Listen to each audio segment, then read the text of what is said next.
इसके बाद हमारा है सातवां क्वेश्चन है। सातवां क्वेश्चन हमारा देखिए है ए, वर्कशॉप में हमेशा कपड़े पहनने चाहिए। कह रहा है वर्कशॉप में अगर हम वर्क कर रहे हैं तो हमेशा कपड़े कैसे पहनने चाहिए। वर्कशॉप में वर्कशॉप में हमेशा कपड़े पहनने चाहिए।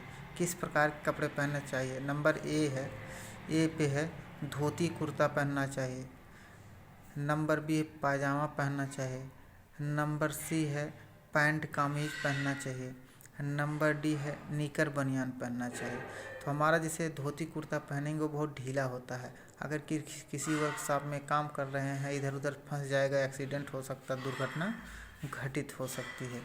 पायजामा भी बहुत ढीला होता है, इसको भी हम पहन कर जल्दी जल्दी चल नहीं पाएंगे, वर्कशॉप में काम नहीं कर पाएंगे, ये भी फंस जाएगा, तो गिर जाएंगे, जख्मी हो जाएंगे, चोट लग जाएगी। पैंट कमीज पहनना चाहिए। पैंट हमारा जो है टाइट होता है, इसको पहनना चाहिए। यही हमारा ऑप्शन सही है, पैंट कमीज पहनना चाहिए। कह रहा है वर्कशॉप में हमेशा पहनने चाहिए। कह रहा है वर्कशॉप में हमेशा क्या पहनने चाहिए। अगर इलेक्ट्रिकल वर्कशॉप हो या कोई भी वर्कशॉप हो तो हमेशा, अगर कोई वर्कशॉप हो उसमें बिजली ज़रूर होती है, ठीक है। इसलिए हमेशा वर्कशॉप में हमेशा चप्पल, इसमें दिया चप्पल पहनना चाहिए, कपड़े के जूते पहनना चाहिए, रबड़ के जूते पहनना चाहिए, इसके बाद चमड़े के जूते पहनना चाहिए। तो हमेशा क्या होता है, हमें रबड़ के जूते पहनना चाहिए। अगर किसी वर्कशॉप में कर रहे हैं काम या विद्युत का कोई कार्य कर रहे हैं तो हमें रबड़ के जूते पहनना चाहिए, क्योंकि यह एक इंसुलेशन का काम करता है। इंसुलेशन का कार्य करता है। इंसुलेटिंग मटेरियल है। रबड़ हमारा क्या है, रबड़ हमारा इंसुलेटर काम करता है, मटेरियल है, इंसुलेटिंग मटेरियल है। रबड़ हमारा इंसुलेटिंग मटेरियल है, इसलिए हमें रबड़ के जूते पहनने चाहिए। 9 नंबर क्वेश्चन है, धूम्रपान निषेध को दर्शाने के लिए किस प्रकार की आकृति का उपयोग किया जाता है। कह रहा है धूम्रपान संकेत होता है, जैसे धूम्रपान दर्शाने के लिए किसी पेट्रोल पंप इस तरह से होता है, इसमें सिगरेट बना दिया जाता है, इसे ऐसे इसमें जला दिया जाता है, ऐसे जलता रहता है, और इस पर ऐसे कट का निशान, गुड़े का निशान लाल से रहता है, माने इस पर लिखा रहता है धूम्रपान निषेध, ये इसका संकेत है। तो वही कह रहा है धूम्रपान निषेध को दर्शाने के लिए किस प्रकार की आकृति का उपयोग होता है। किस प्रकार की, तो इसमें दिया है आयत का, त्रिकोणी का, वर्ग का, वृत्ति का। तो हमारा ऑप्शन यही है वृत्ति आकृति का उपयोग किया जाता है। और इसके बाद 10 नंबर क्वेश्चन हमारा है, प्लग टॉप को निकालना चाहिए।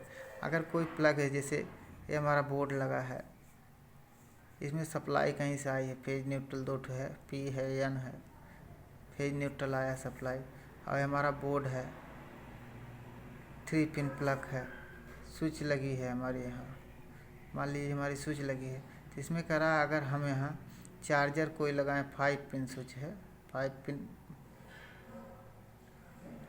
पिन सॉकेट है, तो हमारा 5 पिन सॉकेट है, ये हमारी स्विच है।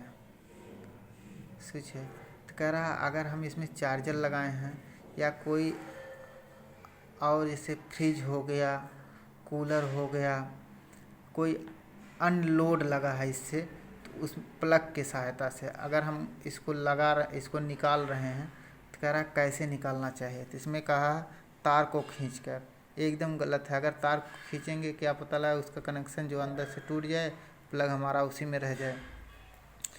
और स्विच ऑफ करके, कह रहा मेन स्विच ऑफ करके कभी नहीं निकालें। तो कभी नहीं निकालेंगे, कभी कभी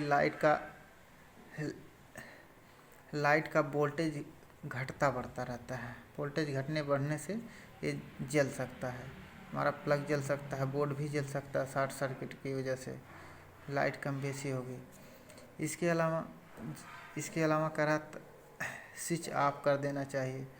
ये तो सही है, स्विच ऑफ करके लगाना भी चाहिए, लगाने से पहले स्विच ऑफ कर देना चाहिए, तब इसके बाद प्लग खोसना चाहिए, फिर इसके बाद निकालने से पहले स्विच ऑफ करके तभी निकालना चाहिए।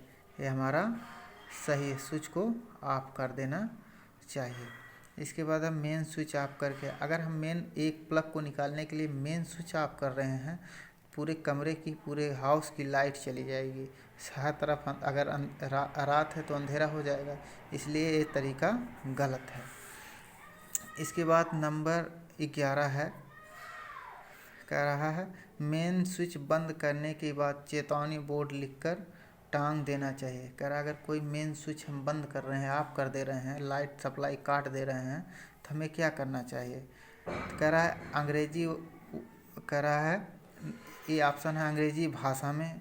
कह रहा है बोर्ड लिखकर टांग देना चाहिए। अगर हम कोई स्विच बंद कर रहे हैं, जैसे कोई सब स्टेशन है, वहाँ हम जो है सब स्टेशन है वहाँ हम शट डाउन लेते हैं, तो जिस फीडर से हम शट डाउन लेते हैं वहाँ हम जैसे एक बोर्ड होता है ऐसे, उस पर शट डाउन, वहाँ खूंटी लगी होती है, इस पर टांग दिया जाता है, लिख के इस पर हम शट डाउन ले हैं, शट डाउन लिखा होता है, इसे टांग दिया जाता है उस फीडर पे कि इसका शट डाउन कोई हटाए ना, इसको ऑन ना करे, ताकि दुर्घटना घटित ना हो, इसलिए शट डाउन लिया जाता है, उस पर बोर्ड टांग दिया जाता है। वही कह रहा है किस भाषा में लिखना चाहिए। कह रहा है अंग्रेजी भाषा में। ए ऑप्शन है अंग्रेजी भाषा में, बी हिंदी भाषा में, बी वाला ऑप्शन हिंदी भाषा में, सी प्रांतीय भाषा में, डी अंग्रेजी व प्रांतीय भाषा में।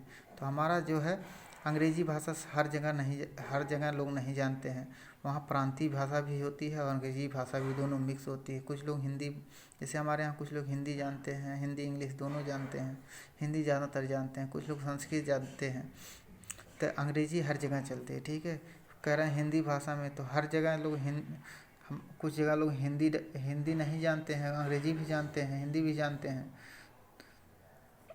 अब फिर कह रहा है प्रांतीय भाषा में, तो प्रांतीय भाषा में जानने के लिए, जैसे प्रांतीय भाषा ठीक है, लेकिन कोई बाहर से गया है, वो प्रांतीय वहाँ की भाषा नहीं जान रहा है। जैसे तमिलनाडु में तेलुगु हो गई, तो हम लोग तेलुगु नहीं जानते हैं। गुजरात में चल गए, वहाँ की भाषा है जो हम लोग नहीं जान पाते हैं। महाराष्ट्र में चले गए, मराठी भाषा है, वहाँ की भाषा हम लोग नहीं समझ पाते हैं। तो इसलिए भाषा नहीं समझ पाते हैं, लेकिन इंग्लिश की भाषा, अंग्रेजी भाषा हम लोग समझ जाते हैं। तो इसलिए क्या कह रहा है अंग्रेजी व प्रांतीय भाषा, तो हमें क्या वहाँ ऑप्शन चूज करना है, अंग्रेजी व प्रांतीय भाषा, यही हमारा सही है। हमें क्या करना चाहिए, वहाँ अगर शट डाउन ले रहे हैं या मेन स्विच ऑफ कर रहे हैं, वहाँ की जो भाषा है उस भाषा में और अंग्रेजी भाषा में लिख के टांग देना चाहिए। लास्ट क्वेश्चन है 12 नंबर का हमारा। लास्ट क्वेश्चन है बहुत अधिक खून बहने की स्थिति में सबसे पहले क्या करना चाहिए। अगर किसी व्यक्ति का लैब में, कार्यशाला में एक्सीडेंट हो जाता है, उसके साथ दुर्घटना घटित हो जाती है, उसको चोट लग जाती है, अत्यधिक खून निकल रहा है, तो हमें क्या करना चाहिए। वही कह रहा है सिंगल पोल का स्विच बंद कर दें। कह रहा है सिंगल पोल का स्विच बंद कर दें। लेकिन अगर उसको चोट लगी है, तो ये तो नहीं कहा है इलेक्ट्रिक शॉक लगाने से कोई मतलब हमारा नहीं है। उसको चोट लग गई है, एक्सीडेंट हुआ, उसको चोट लग गई, उसका खून निकल रहा है। कह रहा है मुख्य आपूर्ति को बंद कर दें। कह रहा है लकड़ी के स्टूल या वर्क हार्स पर खड़े हो जाएं। तो हमारा ऑप्शन यही सी वाला सही है, यही हमारा क्या है, सी वाला सही है। हमें क्या होना चाहिए, किसी इंसुलेटिंग मटेरियल पर पहले खड़े हो जाना चाहिए। किस पे, इंसुलेटिंग मटेरियल पर। इंसुलेटिंग मटेरियल अगर लकड़ी है, सूखी लकड़ी पर, सूखी लकड़ी के स्टूल पर खड़े हो जाना चाहिए, ताकि हमें उस दुर्घटना, अगर दुर्घटना घट गई है, उस पर खड़े हो जाएंगे तो हमें जो है कोई शॉक नहीं लगेगा। इस अलग से जो खून बह रहा है, उसको बंद करने के लिए हम अपना प्राथमिक उपचार करेंगे। इसके बाद हम किसी चिकित्सालय में जाएंगे, अपना इलाज कराएंगे। ठीक है, बस आज इतना ही था स्टूडेंट।